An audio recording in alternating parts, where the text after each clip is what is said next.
series of courses that schools around the world and children engage in, and the one underlying fundamental is that they all have purpose, they all have intention. So the children get to take on educational, academic courses, but the question always asked to them is, now you know X, what are you going to do with it to make the world a better place?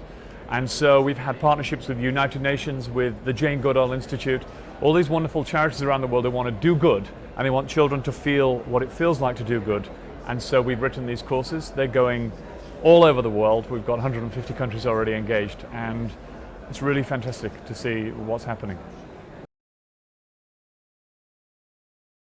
So the first thing to say is it's completely free. You don't have to pay 1 cent at all, which is a real incentive to start off with. Basically, they visit upschool.co and they click and create an account. And then there's a series of courses, resources, and they can choose which one suits them. The amazing thing is that I'm a curriculum writer, is that we've created all the content, we've created all the videos, all the task cards, all the resources that go along with this beautiful sequence of work based on intention and purpose and doing good in the world.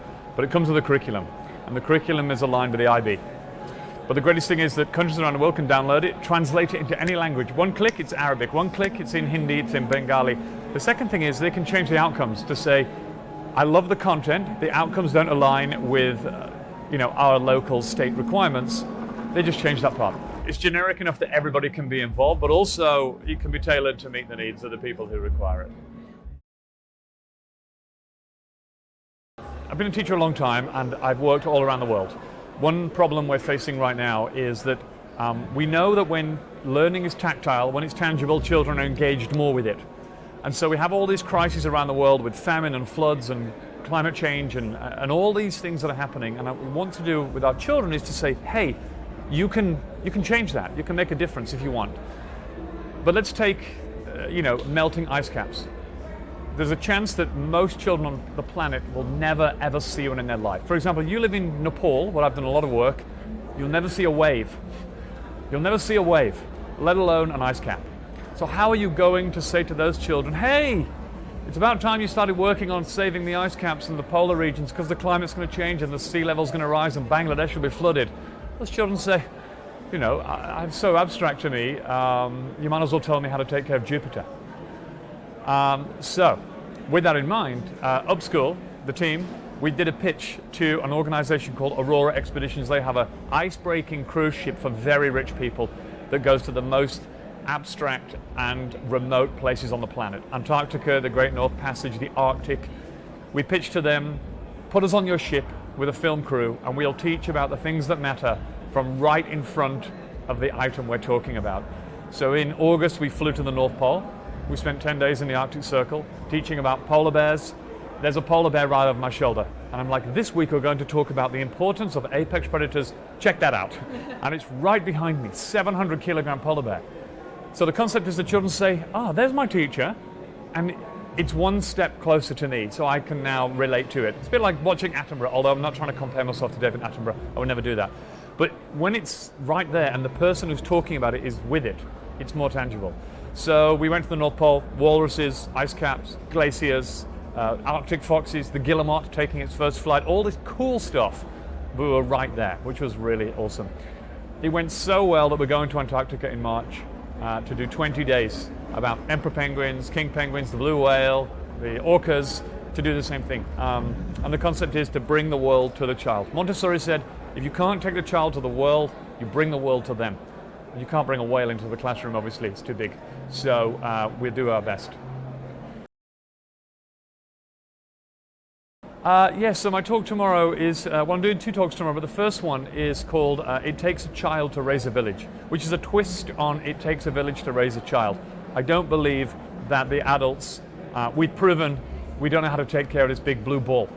We've ruined it. There's war, famine, floods, you know how it is. It's about time we looked at the child and started to learn from them. Children laugh when they're happy, they cry when they're sad, they'll tell you how they feel, they'll speak their mind.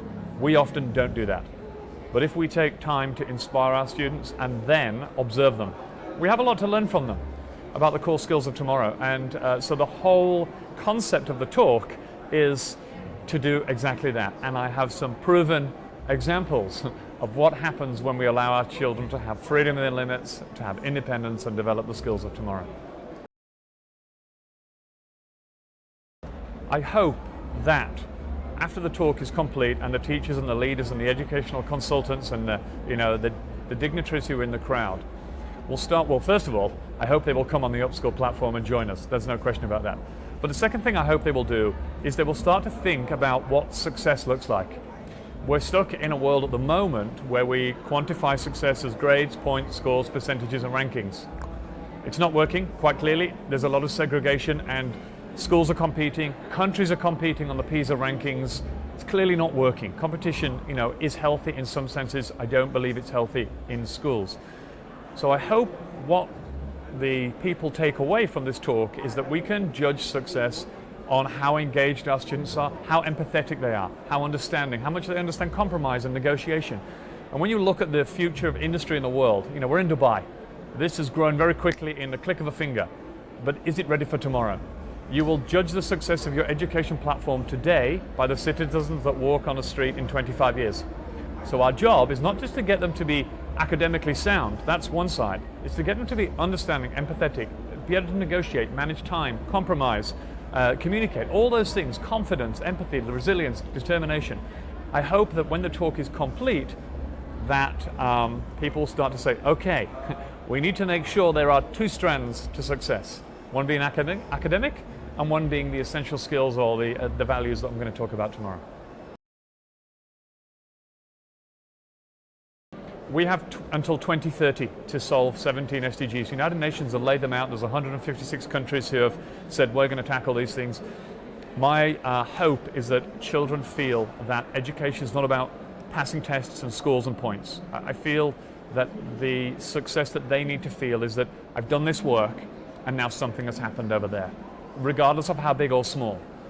I've learned about nouns. What am I going to do? Well, I'm going to use those nouns to write a letter to somebody. Or maybe I'm just going to teach my uncle about nouns. That's fine. Each of those are equally as important. The twist that we need to do in the future needs to be this question. Now you know X, what are you going to do with it to make the world a little bit better? And I'm going to judge you on that success rather than those points. And if we can do that, we can probably save the world.